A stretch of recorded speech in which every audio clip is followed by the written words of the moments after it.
Yeah, sure. Oh, this is Richie Jano, vocalist of Murkocet. You listen to BODS Mayhem Hour. Thanks, guys. Welcome to BODS Mayhem Hour, your source for all hard rock, heavy metal, new metal, alternative, punk, horror punk, hardcore, rock, and all local bands, with your host, John the Bod, a.k.a. the Bodfather. Hey everybody, welcome to BODS Mayhem Hour. I'm your host, John the Bod, a.k.a. the Bodfather. And as always, I bring you guys awesome interviews. Today it is an honor and privilege to have Mr. Richie Jano, vocalist of Murkocet. Murkocet hails from Phoenix. What's going on? Murkocet hails from Phoenix, Arizona, and they have a new EP that's out called Epidemic. And we're going to be talking to Richie about that. So, man, how's it going? I'm all right, man. Just hanging out, Friday, weekend, Let's jump right into this. Your debut album, Digging Mercy's Grave, had a song that indie horror film director Bob Clark of Real Bloody Films to be the title track of his movie Strip Club Massacre. How did that come about, and did this help the band to get out even more and maybe put it out on the scene a little bit better, possibly? Well, I mean, it's cool because what happens was I was at work one day, and one of my friends who I grew up with listening to metal, he's a horror guy, you know what I mean? So he found this thing on Facebook for this movie called Strip Club Massacre, but we already had that song written for 2 years, you know what I mean? He's like, dude, they wrote a movie about your song. And I was like, oh, no way. And I checked it out, and I sent Bob and Bruce the track, and they were just like, oh my God, this is perfect. So we went with that, and it was cool just because local bands don't always get to come across stuff like that, especially a title of like Strip Club Massacre, which is already ridiculous, you know what I mean? So we ended up doing that, and then it worked out all right because we went with it was like probably like a B movie, you know what I mean? But it was still cool just to have our song be in a movie at all. So it was pretty cool, and a lot of people really enjoyed it. So she's dancing on the pole and chopped his head off. Yep, just like that. I love horror movies, man. That's right up my alley. That's my passion in music right there. And yep, me too. I cannot wait for the new Halloween movie to come out this October. That looks really cool. I seen that movie Hereditary the other day, and that movie was off the wall. So really? You check that one out too. What's it called again? Hereditary. It's in theaters now, dude. You wanna see a good one, man. That's one of the best ones I've seen in probably the last few years. So. Wow. Yeah, I'll definitely check that out for sure. Like I said, I love horror movies, and I'm very, very anxious for, like I said, the new Halloween to come out because it looks pretty badass from the previews, but we know how misleading previews can be. So. Oh yeah, either that or they just give away the entire movie right there. So. Yeah, and I hope that they didn't. I really do. What's impressed you the most about making the new EP Epidemic? What's caught your eye about it, if anything?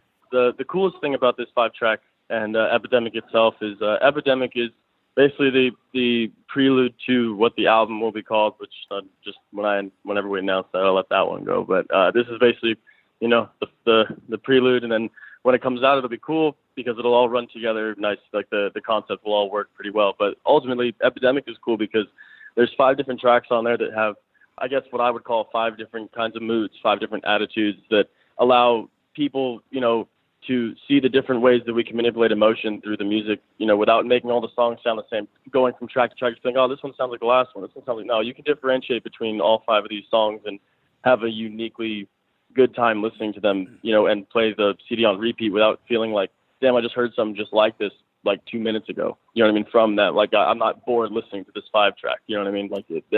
I think that the way that we went about it is really effective and makes it a lot of fun to listen to. Yeah, and to me as a listener and as a fan of music for sure, I like diversity on an album. I like a roller coaster of music, if that makes sense. Right, yep, and I mean, that's exactly what we aimed for, and I feel like we achieved that with these 5 songs, and I feel like it'll help build a lot of anticipation for the album later this year, so. How long did it take to record this EP, Richie? Did you guys knock it out pretty quickly? Yeah, we had the songs probably written for maybe 2 or 3 months, played them out live, in a couple different places sometimes just to kind of see how they went over. And once we actually went to the studio to record it, it probably took maybe 10 days to go, gave everyone a good amount of time to make sure they were happy with the way it all sounded. And then after the mixing took maybe 2 or 3 weeks, and then from there, it was just all about how long it's going to take for TuneCore and how long it's going to take for that music video to get finished that came out yesterday. That's the beauty of the era that we live in now, with digital and things like that and getting stuff out quicker. I mean, I hear a lot of people still stuck in the old school ways, and that's fine. That's if that's what you want to do, that's totally fine. But right. There's easier ways of doing stuff, and for newer bands, man, I think this is tremendously helping these folks out. Oh, yeah, it's extremely convenient to be able to do everything digitally. I mean, there's nothing wrong with doing it the analog way, you know what I mean? But ultimately, the highest quality and best production you can get, and the quickest turnaround is going to be the way that I feel like we do it. And even we're still learning every day. So, you know what I mean? We get better at each time we go back to the studio. And ultimately, it's all about growing and coming back better than the last time. Ultimately, that's the goal. So. Yeah, and you talk about 2-inch tape. I mean, if you make a mistake, folks, you have to stop right there, cut it out, and then I'm talking about physically cutting it out, like with razor blade. There it is. Yeah, razor blade, knife, scissors, whatever. You're cutting it out right there, then going on. So it's, right. Yeah, digital is a lot more better. Oh yeah. How was working with producer Lucas D'Angelo betraying the Martyrs on this, man? Oh no, that's really cool, man. We got really lucky with that one, man. I have a lot of friends here in Palm Springs. So, I mean, the band is from Phoenix, but I live in Palm Springs, and I have a lot of people involved in the music scene, the music industry. And my friend SJ was able to help me meet Lucas at Summer Slaughter, I think last year, maybe it was either last year or the year before. And ever since then, Lucas has been the one who we send our raw tracks to, and he puts the mixes down. And it's great because the Digging Mercy's Grave we did kind of in-home, back in Phoenix, and it came out just fine, and we were really happy with it. But when we didn't realize the potential that the sound could actually have when Lucas finally threw back one of the first mixes. It was like, oh, boy. I didn't realize that we didn't even know really how we wanted to sound. And I think that's a lot of what most local bands don't understand is that they think they know how they want to sound, but they not how they can sound. Until someone else hears it and uses their expertise to make it sound, ultimately just put a little style on it, you know what I mean? Less raw and more like, yo, this is your band and check out what you guys can sound like. You know what I mean? And that's what Lucas does for us. And that's why we even have a better idea of what we're trying to do when the songs come out now. It's all growing. It all helps in the long run, Any songs off the EP that stand out more to you on it, possibly? I mean, I know these are like picking your favorite child or collectible, but any stick out for you? Just all in a row, it's like you start with Rule the Night, and Rule the Night's a really exciting, fun one, really hard-hitting. And, that's probably going to be one that almost anybody who listens to metal can enjoy. The one that I think is a little bit of a sleeper on there that's really cool is going to be Fleeting, because it's a little bit more melodic. It's a little bit more on the pretty side of things, but it's still, Murkocet, it's still us, it's still heavy. But at some point, listening to that song by yourself may or may not leave you in this trance state that you don't realize that the song is almost like 6.5 minutes long, but it comes and goes so quickly because it kind of, you get lost in it. And I feel like a lot of people are going to experience that as they listen to the song. How much growth musically have you seen this band go through up to the release of Digging Mercy's Grave plus this EP, or has it just been more of a personal growth for each of you guys? I mean, it's a lot of both, you know what I mean? There's a lot of things that, bands go through so much in their foundational stages and as they're growing. Some don't even make it to the point where they get to release an album. So I got to believe that we're lucky and we're fairly disciplined at this point to know what it takes to get these products out. Because yeah, dude, is it fun? Sure, it's fun to go and record music. It's fun to write songs, dude. Is everyone good at it? No. You know what I mean? And that's just a harsh reality, but don't take away credit from anybody who tries. You know what I mean? But ultimately, to be able to successfully produce, release, and have an album that people enjoy and want to see and want to buy tickets for and want to watch and want to keep listening to, that's hard. You know what I mean? And at no point is that process always fun. 80% of the time that process is stressful and it sucks. And so to be able to get through that and have all my guys constantly be motivated and excited about it is something that has only built up over time. You know what I mean? And it takes a long time to get there. And it's nice because I guess from Digging Mercy's Grave, we never had a solid recording. When we finally recorded the album and released it, we were happy. Like I said, it sounded good, but we didn't realize how much better it could sound. After that, it costed more money. It costed more time, all kinds of stuff. And up to this point, I'm extremely proud of my guys and extremely proud of how far we've come to, be able to reach our fans and do different things and reach different outlets to ultimately make the band almost look bigger than it actually is. You know what I mean? But like, all of it, that's what it is. Yeah. We look a lot. I don't feel any different, but my band looks a lot different to everyone else. You know what I mean? Right. And you hit the nail on the head, man. Person. Oh, man, thank you. And you hit the nail on the head, man, about bands are very lucky that are able to put out an EP or able to put out an album, because to me, you'd want somebody to do it good. You don't want to put something out there half-ass. And you want good sound quality too. Mm-hmm. And you're solid right. Execution is key, man, every time. Yeah, and a lot of bands felt that. They work up to that point, and then they find out how much harder it is, and that's it. That's over. They quit. Right. So. Right. And I've always strived to make sure that me personally and the other people that I'm involved with, whether it's the 3 guys in the band, the people that we asked to print our merch, the people that we asked to record, the people we asked to mix, the people that we asked to help sell merch, the people that are involved. Dude, a band is so much bigger than the people who play the songs. You know what I mean? That's another thing that people don't realize either. Mm-hmm. And I just know that it takes a lot to constantly keep a lot of people motivated, man.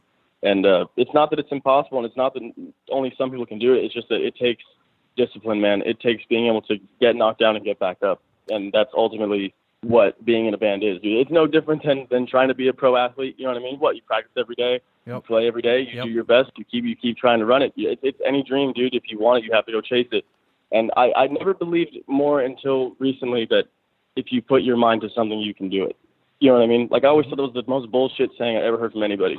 If you put your mind to it, you can do anything. Like, kiss my ass. You know what I mean? No, dude. It's actually, there's some truth to that. You know what I mean? It really is like a thing that is all in your head. That's what I've learned. So that's where I'm at with all of it, you know. Do you do anything differently during the writing and recording process to help you keep your mind fresh and open to not let the music get stale or go down a path that you don't want to go back down before, or change it up a little bit? Oh, definitely. I mean, you know, we'll go, and we usually start, like, you know, the songs either come from an awesome riff that we just know can't not be used, you know what I mean, or an awesome one single line of the lyrics that I know comes out, it has to be delivered a certain way. We build an entire song around that, and we just know this has to be delivered with the fire that we first discovered it with. You know what I mean? It can't be just like, oh, well, dude, here's a kind of a cool line, and we can maybe do this, you know, and that might sound cool. No, there is no maybe, dude. It's like, no, for sure, we're going to put this thing on a pedestal and make sure that when you play it, you rewind it 30 times because it's that dope. That's how it has to be. What can fans expect at a show from Murkocet who have not got to see you guys live as of yet? You're going to basically wonder how you've never heard of us before. There you go. That's where you're going to be like, what the hell did I just see? And how have I not heard about this before? Mm-hmm. That's what's going to happen every single time. Now, we just talked about the digital era just a little bit of recording albums and getting them out there quickly, but let's talk about the social media side. Do you like this that we're in to help out smaller bands to get out more better, to reach more fans and things like that? So once again, just like I was explaining before about music and how some people are cut out for it and some people aren't, and it's really not about whether or not people deserve it. People can earn the right to deserve it, you know. Social media allows everybody to stand on the same platform and to grow from the same place. That's first and foremost.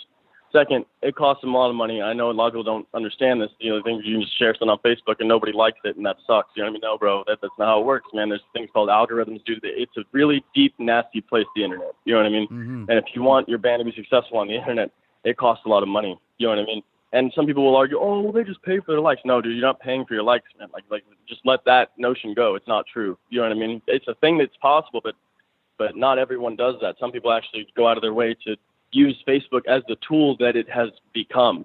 It's not the same as how it was when it started. Instagram is not the same. You know what I mean? Reverb Nation's not the same. You have to pay for things. You know what I mean? It's with subscriptions and all kinds. I mean, you know, most bands, dude, I don't think they even know that there's things called press releases. You know what I mean? Like, we have this interview because of a press release. Yep. It costs money to get that press release. I don't think that half the bands in Phoenix that I know even know what a press release is. You know what I mean? And if you don't know what that is, like, you're already 10 steps behind. You know what I mean? Like, you've got to learn that. And it costs money. You can't let that deflect you from wanting to go push to the internet. Your press releases get shared on Facebook. They get shared on Instagram. They get shared by the 1,000 people over the course of a week who see your stuff. You know what I mean? Out of those 1,000 people, maybe 20 people are diehards that you never knew. Right. You know what I mean? You'll never know about them unless you go chase them. Right. And you got to believe that $100 that you spend on promoting your stuff is worth it. Oh, sure. When those 20 people buy a shirt or they buy the CD and they share it with 5 other people, you know what I mean? Like, that's what the internet is. That is what Facebook has become, and you have to use it for what it's worth. Yeah. And I think a lot of people find that pretty discouraging, but I don't. I know that this is what it is, and we got to use it for what it's for, and we got to do our best. That's how I met Christian to do this interview. He actually added me on his PR list of emails, and I got the like you said, the press release. So checked out the band, and it's pretty damn good. So, Thank you. What does Murkocet bring to the table for music that's not out there as of right now? Possibly, I'm not knocking any other bands. I'm just asking what Murkocet brings. I don't want to say that we bring anything new. You know what I mean? I wouldn't call it new so much. I just call it like a different take on something, metal in the current state of metal. I feel like the whole genre of gent and maybe even like deathcore, like extreme deathcore stuff. You know what I mean? Like I get it. I know that that's where we are, but like I'm still living in, Slipknot, like Iowa. You know what I mean? I'm still living in Lamb of God. I'm still living in Devil Driver. I'm still living in Hatebreed. I'm still living in stuff from when I was in high school, and I'm sitting here trying to, recreate things in my image that I really enjoyed back then. And it seems to be working pretty well so far. So I'm going to keep doing it and trying to take some of these newer influences that are pretty cool every now and then that I can go and we can all agree on and stuff. And so ultimately what we bring to the table when it all comes down to it is unique sound that basically just we just always trying to make sure that people go, damn, man, that was heavy. And I don't really know anybody that sounds like Murkocet. And honestly, to this day, since the band started, I don't know anyone that sounds like us. Unless people want to be like, well, they sound like Lamb of God. It's like, man, it's unfair.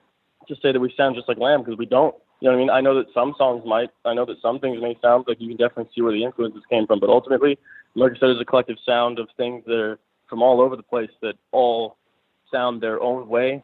And at no point could you directly say that we came from this specific place. And so it is different. It is effective. And it's always going to leave a lasting impression. Support-wise, do you guys get a lot of support from your hometown via radio and venues? Or have you seen support more from other areas and not in your home area? Well, just to touch on that real quick, I mean, definitely at home, I feel like people at home are always going to favor the people that they're the closest to. Now, when you want to go to a national level, let's say that you decide, oh, I'm John, I'm going to go to Texas, or I'm going to go to Pennsylvania, and I'm going to go show my Pennsylvania friends some metal. Oh, guys, this is Murkocet from Arizona, like from where I'm from. And you'll be super stoked to share Murkocet with us, with those people there, because that's from where you're from. But if you go to Phoenix, you're going to share your favorite Phoenix band with other people from Phoenix. You know what I mean? You're not going to share Murkocet because, you just want to see and make sure that you share the, I guess my point is that people pick and choose a lot, you know what I mean? So it sometimes, it really depends on the event or the situation where people feel like they can put, all their pride behind one thing and feel confident about it. And I feel like a lot of the time people are more confident outside of our home. You know what I mean? There's a lot of people at home who do support us and who do believe in everything that we're doing, but I see support from places that we've never even been to. Mm-hmm. People that just know me through Facebook messages, people that know me through Instagram and text messages. I've never even seen their faces. You know what I mean? And they swear up and down that we're doing everything right. And I know people in Phoenix who won't even look at us. You know what I mean? And it's, it is what it is. The internet, man, I'm telling you, we don't live in a word of mouth place, dude. We do, but we don't. We live in a word of mouth changed into text messages and Facebook messages real quick. Yeah. You know what I mean? Yeah. And I hate that minute you guys got to go through that nobody would, even look at you in your home damn town. That's pretty. Oh, well, the thing is like, it's not because they don't know the truth. It's because maybe some of your peers wish that that's what they were doing, or they had people on their team who were doing what you're doing. Yeah. It's more of a indirect resentment than it is like a direct hatred. You know what I mean? It's more of a, damn, I wish I was doing that. Why I don't even want to listen to this. You know what I mean? I don't even want to go see them. Right. You know what I mean? Because it hurts. You know what I mean? And then and I understand that, man, because it's easy to be discouraged. Like I said, this shit is discouraging. Being in a band is discouraging. I'm not here to discourage others. I'm here to tell you the truth about how hard it really is. And if you want it, you can have it. But fucking believe it's going to hurt, because it does. Mm-hmm. You know what I mean? But it'll be worth it. I know I'll die doing this. If it'll work, man, I'll die doing it. I'm down. I already made peace with that. Whatever it costs, whatever I got to do, my guys know I'll do it. I know they'll do it. The people that believe in us know damn well that we'll do it. And that's all I can tell other people that are in bands. I don't care that you played with so-and-so because you sold 30 tickets or 100 tickets. Dude, it's like, that doesn't matter to me. You know what I mean? I understand that. There's other things that matter a lot more. What made you want to become a musician, Richie? What was that spark for you that said, yeah, I want to do that? Dude, I'm at work, man, and my sister's here right now, and it's funny because back when Rock Band came out, I think in like 2008. You know, you know what game I'm talking about? Yeah, I sure do. I have it actually. My sister, dude, like she was able to play like Enter Sandman on the drums on Expert, and I fucking remember I was sitting there like, fuck this, dude. Like, there's no way my sister's about to be able to play drums to Enter Sandman on Expert, and I can't even hold sticks properly, dude. There's no way that I'm gonna live my life this way. You know what I mean?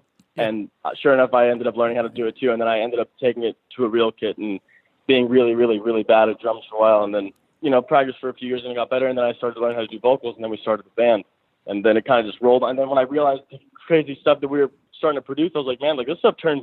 I didn't got to be in this band to know that I would turn my head to be like, what the hell was that? That was awesome. And when I realized we had that, we kept running with it. That's awesome. Your sister was the one that got you kicking ass. Yeah, she definitely got the ball rolling on that one, man. I remember walking into the kitchen that day and being like, no way. Oh, that's awesome, man. That's really cool. I think that's the best one I've heard so far. Yeah, thank you. It's a true story. I swear to God, man. It's such an embarrassing story, but it's cool at the same time. But I swear, man, like you'll never believe how I felt. I felt so emasculated, dude. Like in my own house. She's 2.5 years younger than me. Wow. You know what I mean? I'm sitting here like, no, there's no way. Has she got the music bug too, or no? No. Oh, She stopped. I mean, she probably did. She probably had it. You know what I mean? But she was just playing a video game, dude. She didn't see it like how I saw it. You know what I mean? She was just having fun. I took it personally. You know what I mean? I can understand that for sure. Folks, if you get a chance, get out and check Murkocet if they're going to play in your area. Please check them out. Give these guys a fair chance. They got some badass music out there for won't sure. Regret it. I'll tell you what, folks. Epidemic. When's Epidemic going to be released? Is it already released? Or? It released yesterday. Released yesterday on June 14th. So get out and pick up Epidemic. How can they stay in touch with you guys, Richie, to buy some merchandise? I mean, you can hit me up on Facebook anytime. Richie Jano, Jano. Any of the guys in the band, Murkocet, Murkocet, Reverb Nation, Instagram, Twitter, Facebook, literally everywhere, anything. And honestly, man, my phone is in my hand literally probably 18 hours out of the day. Like, if you message the page, you will be talking to me personally. You know what I mean? Like, literally probably within the next 30 seconds. Like, I am quick with trying to make sure everybody's happy with our responses and making sure that everyone feels appreciated and their voices are heard from us, because I know how important that is in the beginning, man. And I know that we appreciate people reaching out just as much as everyone appreciates getting to see us. You know what I mean? That's awesome. I'm glad you guys are like that, because it is a little discouraging when you reach out to your favorite bands, and I understand that they're extremely busy, and I understand that. And some don't even do social media. They have somebody else to do it for them. I like that bands do it. Some of them do it themselves. No, me too, because I firmly believe that as long as I hold the keys to this whole thing, that I can always make sure that it's represented properly and that everybody's always got a very good impression of the people that we are. We don't need to be your favorite band, but I'd like the opportunity to just be one that you like to listen to. That's where I draw the line at. You know what I mean? Before I let you go, good sir, would you care to do a promo for the show? Yeah, sure. Oh, this is Richie Jano, vocalist of Murkocet. You're listening to BODS Mayhem Hour. Thanks, guys. Everybody stick around. We got some great music coming up, and you only hear these interviews right here on BODS Mayhem Hour and BODS Mayhem Radio Network. Thank you so much, Richie, and the best of luck to you guys. Hell yeah.